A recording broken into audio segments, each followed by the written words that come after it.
사람은 누구나 근심 없는 세상을 원합니다. 그래서 현대 문명은 근심을 해결하고 유토피아를 꿈꾸면서 끊임없이 노력을 합니다. 그러나 문명이 발달할수록 오히려 근심과 걱정은 더 많아집니다. 소유가 많으면 근심이 없을 것 같지만 그렇지가 않습니다. 자동차가 없을 때에는 교통사고 때문에 근심해야 할 필요가 없었습니다. 핸드폰이 없을 때 차라리 편했던 것 같아요. 제가 한 번은 배터리가 방전됐는데 그렇게 기분 좋더라고. 내가 할 말이 있으니까. 이제는 핸드폰에 코가 끼어서 너무 빠른 소통을 하고 있지만 오히려 삶이 피곤해진 거예요. 요즘은 개도 목에다가 핸드폰을 걸어준답니다. 전기불이 없던 시절에 제가 어렸을 때 살았어요. 그때는 밤문화에 대한 방황이 범죄가 없었어요.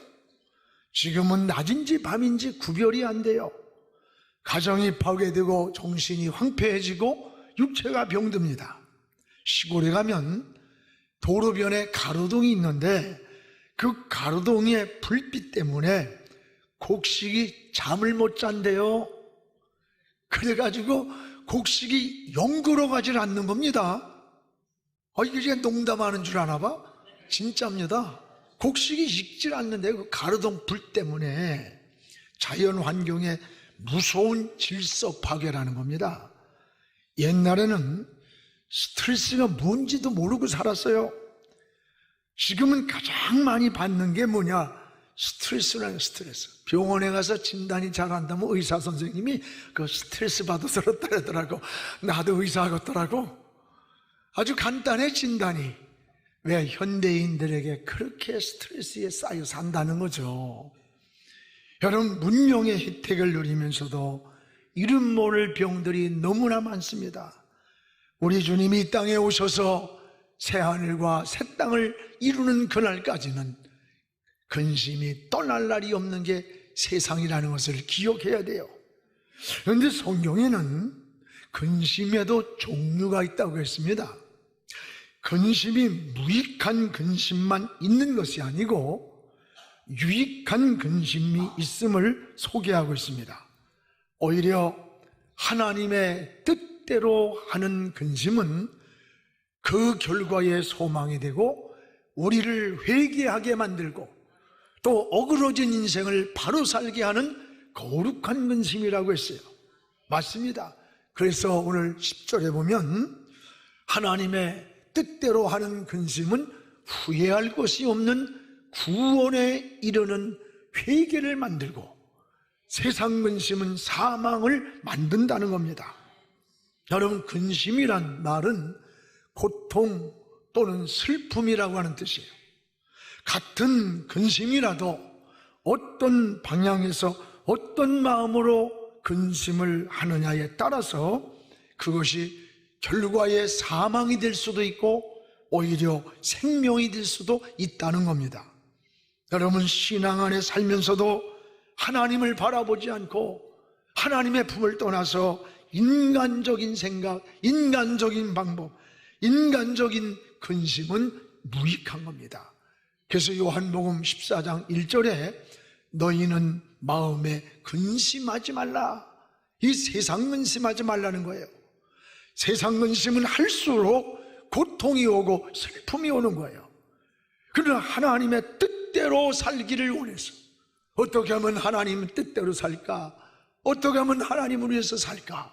이렇게 살면 안 되는데 이렇게 하나님의 뜻을 살기 위해서 하는 근심은 후회할 것이 없고 그 결과는 생명에 이르게 된다는 거예요. 사랑하는 여러분, 오늘 여러분은 어떤 근심에 사로잡혀서 인생을 살아갑니까? 세상 근심입니까?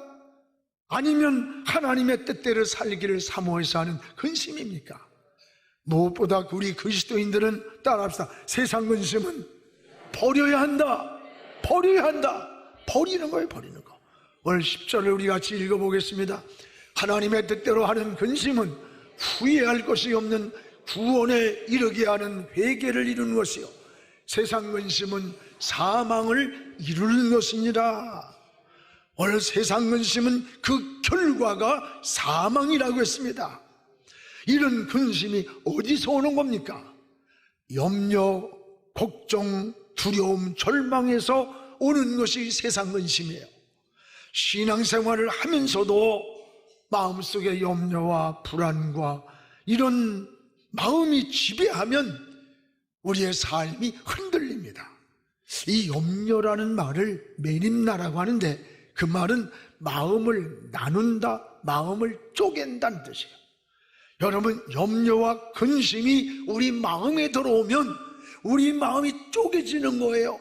우리 마음이 나누어지는 거예요. 그래서 마음 안에 염려, 근심이 들어오는 순간 우리 마음에 있는 평안이, 기쁨이, 안식이 다 새나가는 거예요. 빠져나가는 거예요. 그래서 주님도 내가 염려함으로 희를 한 자나 더 할 수 있느냐? 이 말은 염려가 무익한 거라는 거죠. 영국의 문호 셰익스피어는 염려와 근심은 생명을 죽이는 적이라 했어요. 생명을 죽이는. 여러분, 세상 근심은 우리의 건강만 해칠 뿐 아니라 우리 삶 전체를 파괴하는 독과 같은 거예요. 시카고의 로스 대학교 메디컬 센터에서 65세 이상 되신 어른들에게 대상으로 이 걱정, 스트레스에 대한 반응을 조사해가지고 결과를 보고하고 발표하는 걸 봤어요. 누가 알츠하이머병, 즉 치매가 이 노년에 많이 오는가 조사해봤더니 걱정이 많고 스트레스에 민감한 사람일수록 노년에 치매에 걸릴 위험이 무려 2배가 넘더래요. 2배가. 세상 근심은 이렇게 영혼을 파괴한다는 거예요. 우리 정신과 육체의 건강까지 파괴하는 무서운 독이라는 것을 기억해야 됩니다. 여러분, 믿음을 떠나 세상 근심에 사로잡힌 사람들을 보면요, 특징이 있어요. 문제를 만났을 때 인간적이에요. 신앙인이면서도. 그리고 사람 방법으로 자꾸 뭘 하려고 머리를 돌리고 상상을 하고 이래요. 물론 해야 되지만요, 우리 그리스도인은 사는 방법이 다른 거예요. 이렇게 인간적인 거, 인간의 방법으로만 살려고 하면 여러분, 늘 근심, 걱정, 염려가 떠날 날이 없고, 그리고 삶이 황폐해지는 겁니다. 성경에 사울이 그랬습니다.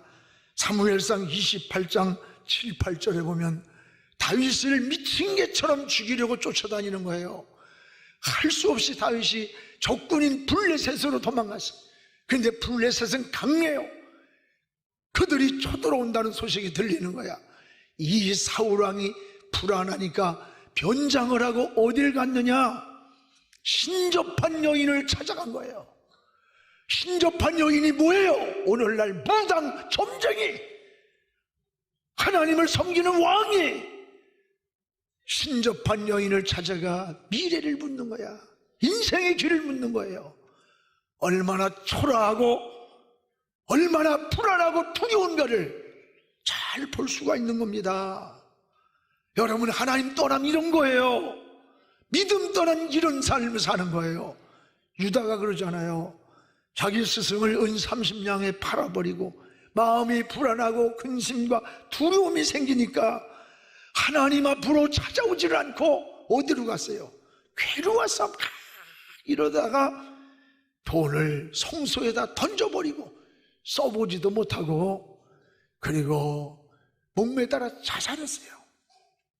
근심의 요소는 여러 가지가 있습니다.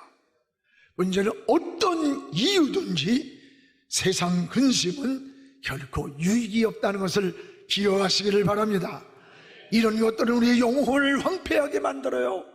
우리의 가정을, 행복을, 마음을, 육체를 무너뜨리는 거예요. 그래서 세상 근심은 사망이라 해서 사망. 그러면 이런 세상 근심의 출처 어디서 생기는 것일까?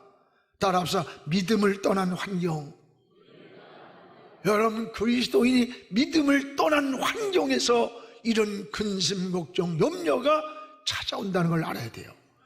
우리가 환경을 바라보고 사람만 바라보면 근심의 사슬에서 벗어날 수가 없어요. 신앙은 환경을 보는 게 아니고 사람을 보는 게 아니라 하나님을 바라보는 거예요. 자꾸 환경을, 믿음을 떠나 바라보니까 그 환경에 갇히는 거예요. 독수리 이야기가 있습니다. 산골에 사는 한 소년이 산에서 독수리 새끼 한 마리를 잡았습니다. 철사로 다리를 꽁꽁 묶어서 먹이를 주면서 마당에서 키웠어요. 독수리는 날아가겠다고 매일같이 수없는 날갯짓을 했지만 그럴 때마다 철사가 팔목을 묶고 있기 때문에 그 다리에서 피가 나는 거예요. 어느 날 독수리의 다리에서 철사가 풀어졌습니다. 그러나 독수리는 날갯짓을 하지 않고 접고 그냥 돌아다니면서 이곳저곳을 헤매면서 먹이만 찾고 있더래요. 왜 그럴까요? 나는 날 수 없어. 나는 묶여 있어. 그래서 사람으로만 이런 생각을 했기 때문에 날개를 피지 않고 나르지를 않더라는 거예요. 여러분, 신앙도 마찬가지입니다. 하나님의 능력을 바라봐야 할 우리가 바라보지 않고 자기의 조건과 환경만 바라볼 때 그 생각이 환경에 갇히는 거예요. 우리 생각이, 마음이 환경에 갇혀서 근심, 걱정, 염려에서 벗어나지를 못하는 겁니다. 여러분, 칼빈 강요에 보면 신앙은 뭐냐? 문제 넘어 문제 건너편에 계시는 하나님을 바라보는 게 믿음이라는 거예요. 우리 앞에 많은 산적한 문제들이 있을지라도 그 문제 넘어 계시는 하나님, 그 하나님을 바라보고 나가는 게 믿음인 겁니다. 그래서 여러분, 세상은 끝이라고 할 때 하나님은 시작이 되는 거예요. 의사가 죽는다고 하는데 하나님이 산다고 하면 사는 거예요. 우린 실패했지만 하나님이 일으켜주면 일어난다고 믿는 거예요. 사랑하는 여러분, 믿음을 떠난 환경이 우리 마음을 가둬놓는 거예요. 생각을 가둬놓고. 그래서 근심과 걱정으로 빠져나가는 거예요. 우리 앞에 있는 많은 산적한 인생의 문제 앞에서 그 건너편에 계시는 저 전능하신 하나님을 바라보시기를 주의 이름으로 축원합니다. 또 하나는 세상 근심은 따라합시다. 잘못 살았을 때 찾아온다. 우리가 잘못 살았을 때 세상 근심이 찾아오는 거예요. 저 아담과 하와를 보세요. 왜 에덴에 숨었어요? 두려웠어요? 불안했어요? 그게 숨은 거예요. 잘못 살았기 때문에. 뭔가 떳떳하지 않을 때에 우린 세상 근심에 사로잡히는 거예요. 오늘 여러분 가인을 보세요. 창세기 4장 14절에 보면 이렇게 고백합니다. 동생 아벨을 죽이고 나서 편안한 게 아니야, 떳떳한 게 아니야. 그러니까 이렇게 말합니다. 물은 나를 만나는 자가 나를 죽이겠나이다. 그 당시에 가인 아벨밖에 없어요. 여러분, 누군가가 만나면 나를 도와주고 반기는 게 아니라 모든 게 대적으로 보이고 모든 게 두려움으로 보이는 거예요. 여러분, 우리가 검은 안경을 쓰면 세상이 다 검어지는 거예요. 내 마음이 어두우면 다 어둡게 보이는 거예요. 내가 병들면 다 거리에 병든 사람같이 보이는 거예요. 오늘 사랑하는 여러분, 오늘 가인의 모습은 뭐예요? 잘못 살았기 때문에. 잘못 살 때.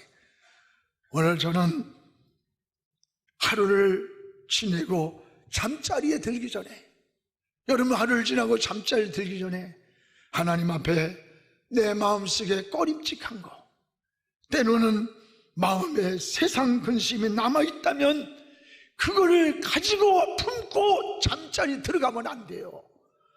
여러분, 근심의 원인이 뭔가? 왜 남의 마음, 내 마음이 이렇게 편하지 않을까? 왜 근심일까? 왜 무거울까? 불안할까? 그 원인을 생각하세요. 그리고 평안한 마음을 회복하도록 주님의 보혈로 여러분 영혼과 마음을 치료해달라고, 씻어달라고 기도해야 되는 거예요. 그래서 그 근심된 마음, 무거운 마음, 불안한 마음을 털어버리고 자면요, 불면증이 없어져요. 평안이 오는 거예요. 안식이 오는 거예요. 그렇지 않고 마음속에 무거운 근심, 불안한 마음을 가지고 그냥 자면요 복잡해지는 거예요. 여러분, 우리가 영적 생활을 깨달아야 됩니다. 세상 근심의 사슬에서 벗어나기를 주의 이름으로 축원합니다. 그런데 근심이 다 무익한 게 아니라는 거예요. 우리 성도가 꼭 해야 할 유익한 근심이 있음을 우리가 알려주는 거예요. 하나님의 뜻대로 하는 근심. 여러분, 성도가 해야 할 유익한 근심이 뭐냐? 하나님의 뜻대로 하는 근심이 있다는 거예요. 이게 무슨 근심일까요? 하나님이 기뻐하시고 원하시는 것이 무엇인가를 생각하는 거예요. 어떻게 하면 하나님을 기쁘게 할까? 어떻게 하면 하나님의 뜻대로 살까? 이렇게 살면 안 되는데 왜 내가 이런 짓을 했을까? 잘못을 뉘우칠 때 용서를 구하고, 주님 기뻐하는 일이라면 목숨 걸고 달려가고 신앙으로 살려고 하는, 이게 거룩한 하나님의 뜻대로 하는 근심이라는 거예요. 여러분, 그래서 때로는 우리가 잘못 살 때 있어요. 실수할 때 있어요. 죄질 때도 있어요. 이럴 때에 그냥 아이 무관하고 뭐 그럴 수 있지 뭐 어쩔 수, 아니에요. 잘못 살았을 때 막 애통을 하면서 여러분 회개하면서 하나님 앞에 나가는 거, 이걸 거룩한 근심이라는 거예요. 여러분, 잘못 살았을 때 막 괴로워하면서 몸부림을 치는 거예요. 여러분, 성경에 다윗이 그랬잖아요. 시편 21편을 여러분 읽어보잖아요. 우리아의 아내를 빼앗고 나단의 책망을 들은 이후에 그는 변명하지 아니하고 하나님 앞에 나가서 밤마다 침상이 젖도록 눈물로 하나님 앞에 고백하면서 회개하는 거예요. 그러면서 밤이 새도록 하나님의 영이 내 마음을 지배해 주세요. 내 하나님의 영이 나를 깨끗게 해주세요. 정직하게 해달라고 하나님께 고백할 때, 이게 거룩한 근심, 이것이 유익한 근심, 하나님의 뜻대로 하는 근심이라는 거예요. 하나님은 이런 다윗을 축복해서 그 다윗의 뿌리에서 예수가 나신 겁니다. 하나님은 완전한 사람 아니에요. 허물 실수 많아도 괜찮아요. 우리가 다시 성령의 감동을 받을 때, 성령께서 우리 마음을 터치하실 때, 말씀을 듣다가 찬양하다가 기도하다가 깨달을 때에 변명하지 말고, 잘못했습니다, 내가 어쩌다가 이랬습니까, 다시 이런 짓 안 하겠어요, 용서해 주세요 라고 하는 것이 거룩한 근심이라는 거예요. 이것이 유익한 신앙의 근심이고 이후에는 생명의 역사를 이룬다는 겁니다. 그렇습니다. 여러분, 또 하나는 정직하게 살고자 하는 마음이 거룩한 근심이야. 정직하게 살려는 마음. 정직한 자가 하나님과 축복의 관계를 맺는 거예요. 정직하게 사는 사람은 항상 마음이 편한 거예요. 이 정신병의 현대인들에게 상당한 원인이 거짓을 감추고 있는 자책감과 불안 때문에 그래 온답니다. 또 하나는 뭔가니 정직한 사람은 항상 평안한 마음으로 사는 거예요. 정직하니까. 그러나 늘 거짓은 불안한 거예요. 불안해. 왜? 언제 그 거짓이 드러날지 모르기 때문에 불안한 거예요. 미국의 소설가 마크 트웨인이 쓴 그 책에 보면 이런 말이 나요. 당신이 정직한 마음을 가지고 진실한 말을 한다면 당신은 아무것도 기억할 필요가 없다. 왜? 자기가 언제 어디서 무엇을 누구한테 했느냐, 이것을 기억해 내려고 스트레스를 받을 필요가, 고민할 필요가 없다는 거예요. 왜냐하면 진실은 언제나 같은 말을 한다는 거야. 너 어디서 태어났니? 그거 언제 물어도 다 알아. 왜? 내게 주어진 실제이기 때문에. 그걸 꾸미려고 할 필요가 없는 거예요. 꾸미려고. 오늘 여러분, 거짓을 말하면 늘 기억해 놔야 이게 거짓말이 안 되니까 스트레스를 스스로 받는다는 거예요. 내용이 틀리기 때문에 그래요. 여러분, 정직하게 살면 근심이 줄어드는 거예요. 여러분, 우리가 어떻게 살아야 되는 거예요? 우리 허물 실수 많아요. 저도요, 수도 없이 많아. 문제는 정직하게 살려고 기도해야 된다는 겁니다. 하나님 앞에 내가 정직하게 살려고. 이게 여러분 거룩한 근심이요, 이게 하나님의 뜻대로 하는 것이며, 이것은 생명의 우리를 이루게 한다는 거예요. 오늘 하나님은 근심이 있다고 다 같은 게 아니다. 세상 근심은 버려야 산다, 아니면 죽음으로 간다. 그러나 하나님의 뜻대로 하는 근심은 자꾸 해야 된다는 거야.